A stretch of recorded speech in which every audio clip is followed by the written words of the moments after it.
જય શ્રી કૃષ્ણ મિત્રો. અત્યારે આપણે ગીતાજીના દરેક અધ્યાયનો ગીતાસાર સાંભળી રહ્યા છીએ. તો ચાલો શરૂ કરીએ. શ્રીમદ ભગવદ્ ગીતા અધ્યાય 5મો, કર્મ સંન્યાસ યોગ એટલે કે વૈરાગ્યનો યોગ. આ અધ્યાય કર્મ સંન્યાસ એટલે કે કર્મનો ત્યાગના માર્ગની તુલના કર્મયોગ કે જે ભક્તિયુક્ત કર્મના માર્ગ સાથે કરે છે. શ્રી કૃષ્ણ કહે છે કે બંને માર્ગો સમાન લક્ષ્ય પ્રાપ્તિની દિશામાં દોરી જાય છે. આમ છતાં કર્મોનો સંપૂર્ણ રીતે ત્યાગ ત્યાં સુધી થઈ શકતો નથી જ્યાં સુધી મન પૂર્ણતઃ શુદ્ધ ન હોય, અને મનનું શુદ્ધિકરણ ભક્તિયુક્ત કર્મ કરવાથી થાય છે. તેથી અધિકાંશ માનવ જાતિ માટે કર્મયોગ એ ઉચિત વિકલ્પ છે.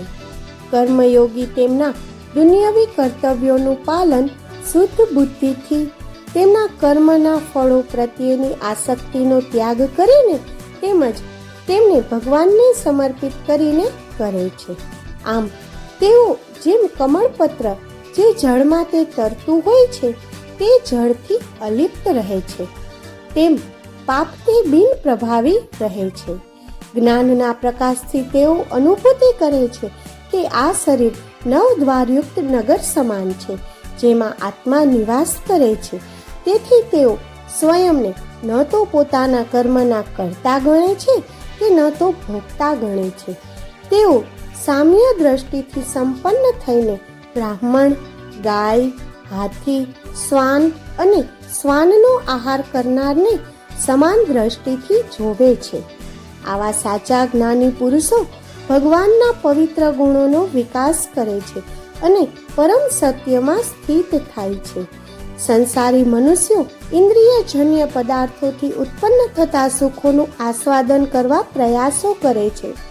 તેઓ જાણતા પણ નથી કે આ પ્રકારના સુખો વાસ્તવમાં તો દુઃખનો સ્ત્રોત છે, પરંતુ કર્મયોગીને તેમાં આનંદ પ્રાપ્ત થતો નથી. તેઓ તેમની અંદર ભગવદ આનંદનું આસ્વાદન કરે છે.